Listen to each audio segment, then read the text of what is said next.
मुखिया पद के भावी प्रत्याशी मीना देवी पति देव मुनि सिंह को बैलेट पेपर के कम संख्या 7 पर बड़ा छाप पर बटन दबाना है और भारी से भारी मतों से विजयी बनाना है।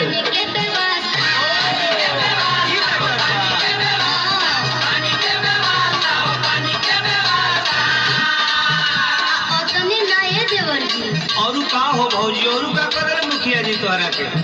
मुखिया जी के पूरा सफाई पे ध्यान बा आजकल। अच्छा नाला नुनी साफ कइले कोई दिहल रास्ता।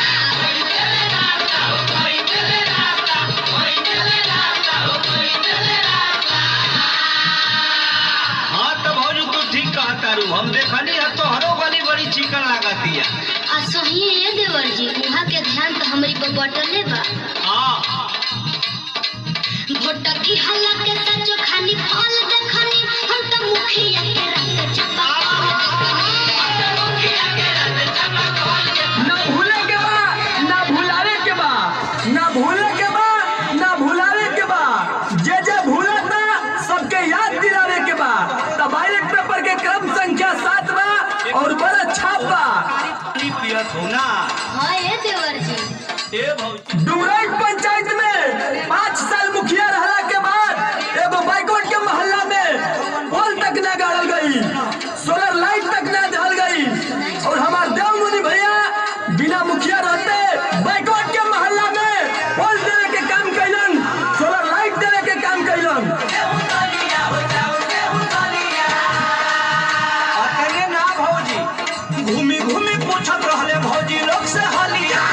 यही से हम कहो कि अपने डुमराइच पंचायत में एक युवा शिक्षित जानदार प्रत्याशी हमारे देव मुनि भैया को बैलेट पेपर के क्रम संख्या 7 पर बड़ा छाप पर बटन दबाना है और भारी से भारी मतों से विजयी बनाना है मेरे साथियों। हम तो मुखिया के रहते चपकल देखने। तो दोस्तों मित्रों युवा नौजवान साथियों, मुखिया प्रत्याशी आज आपको खरीद सकता है और कल बेच भी सकता है, इसलिए आपका एक वोट आपके बच्चों का भविष्य खराब कर सकता है। तो इसलिए पूरा ध्यान रहुआ ऊपर बा। अरे बोली में का चली रहुआ? अरे कहियो हमरो दुआरी पर कौटी के पानी गिरी। काहे ना गिरी? जरूर गिरी, गिरवे करी। हम अमित लाल यादव आप लोग से दोनों हाथ जोड़ के विनती करतनी, आग्रह करतनी कि अब की बेरी हमनी के डुमराइच पंचायत में एक युवा जानदार प्रत्याशी देव मुनि भैया के चुने के बाद और पंचायत के चौमुखी विकास करावे के बाद। सोनिया मुखिया जी कब हमरो घर आइते जे तो चाचा कॉल वाला पानी पियते जे। देखिए जब भैया डुमराइच पंचायत में 1 महीना खातिर बहुत लोग घूमी, केहू साड़ी दही, केहू दारू दही, केहू रुपया दही, केहू रोड के टेंडर पास कराई। तो ये वोट कटवन से सावधान रहे के बा और डुमराइच पंचायत में हमारा देव मुनि भैया के बैलेट पेपर के क्रम संख्या 7 पर बड़ा छाप पर बटन दबावे के बा और भारी से भारी मतों से विजयी बनावे के बा।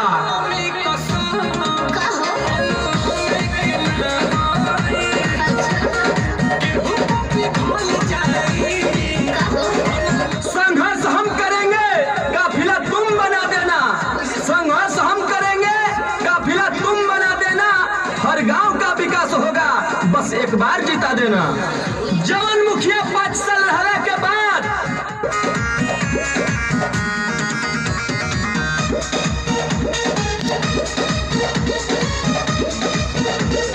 पंचायत में गली ना बनल, नली ना बनल, वो मुखिया के तू लोग बात करता रहो खाली अपने बारे में।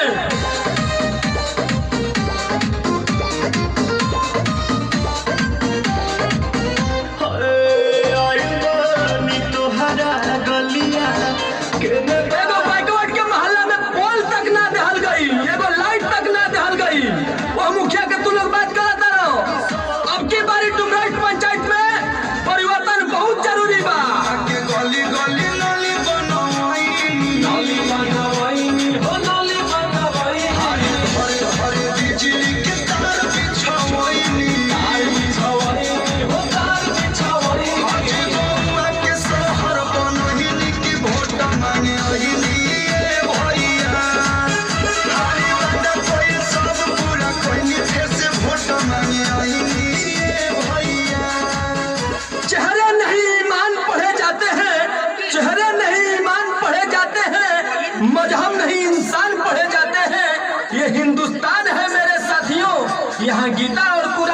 एक साथ पढ़े जाते हैं।